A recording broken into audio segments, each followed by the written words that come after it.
Friends, Bharat అలాగే శ్రీలంక జట్ల మధ్య ప్రస్తుతం రెండవ టెస్ట్ మ్యాచ్ ఆఖరి రోజుకు వచ్చేసింది. ఈ ఆఖరి రోజులో శ్రీలంక జట్టు ఈ వీడియో చేస్తున్న సమయానికి 116 పరుగులు ఆధిక్యంలో ఉంది.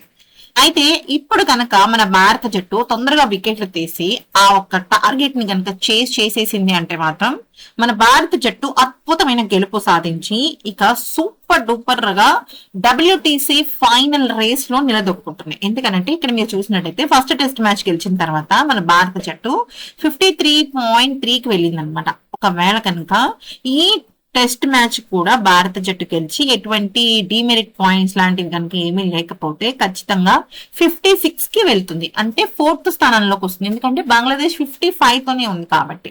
అంతకు మునుపు మన భారత జట్టు 40s లో ఉండేదన్నమాట. సో ఒక మ్యాచ్ గెలవని వెంటనే 53.3కి వెళ్ళిపోయింది. అయితే ఇక్కడ భారత్ కున్న చాలా పెద్ద అడ్డంకి ఏంటి అంటే వర్షం. సో ఇప్పటికే లంచ్ బ్రేక్ వెళ్ళింది శ్రీలంక జట్టు. ఇంకా వాళ్ళు 4 వికెట్లు ఉన్నాయి వాళ్ళ చేతుల్లో. 4 వికెట్లు తీయగలిగితే ఎంత స్పీడ్ గా అంత తక్కువ మాత్రమే ఉంటుంది అనమాట వాళ్ళకి బ్యాటింగ్ చేయడానికి. అంటే తక్కువ టార్గెట్ ఉంటుంది భారత్ జట్టుకి. సో 120 టార్గెట్ అనుకోండి, అది స్పీడ్ గా మన ఆటగాళ్ళు T20 మోడల్లో కనుక కొట్టేస్తే ఈ మ్యాచ్ గెలిచి మనం సిరీస్ ని గెలిచేస్తాం. ఒకవేళ ఫర్ ఎగ్జాంపుల్ కీడించి మేడించుతాం అంటే ఈ మ్యాచ్ ఓడిపోయింది అనుకుందాం భారత జట్టు. అప్పుడు పరిస్థితి ఏంటి అంటే మ్యాచ్ డ్రాగా ముగిస్తుంది కదా, అప్పుడు కూడా భారత జట్టు 5th పొజిషన్ లోనే ఉంటుందా అంటే భారత జట్టు 5th పొజిషన్ లోనే ఉంటుంది. కానీ ఇక్కడ మీరు గమనించినట్టయితే ఇండియా విన్నింగ్ పర్సంటేజ్ 53.3 ఉంది కదా, అది కాస్త 51.3కి పడిపోతుంది అనమాట.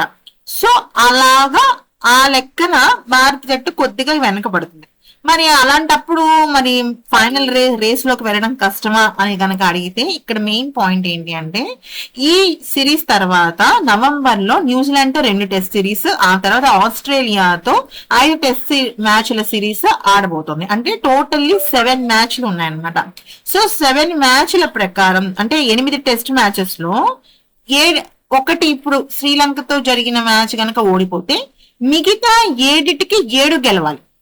ఓకే, 7కి 7 గెలిస్తే అప్పుడు ఫినాలే రేస్ లో అడుగు పెట్టే అవకాశం ఉంటుంది.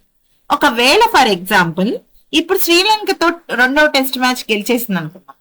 2వ టెస్ట్ మ్యాచ్ గెలిస్తే అప్పుడు భారత జట్టు 7లో 6 టెస్ట్ మ్యాచ్లు గెలిచినా కూడా ఫైనల్ లోకి అడుగు పెట్టే అవకాశం ఉంటుంది అనమాట.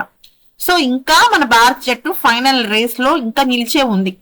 కాకపోతే మిగతా జట్లకి సంబంధించిన ఓటమిని కూడా మనం కన్సిడర్ చేసుకోవాలి, అడ్వాంటేజ్ గా తీసుకోవాలి. అది విషయం. ఈ వీడియో కనుక నచ్చితే లైక్ చేసి సబ్స్క్రైబ్ చేసుకోండి.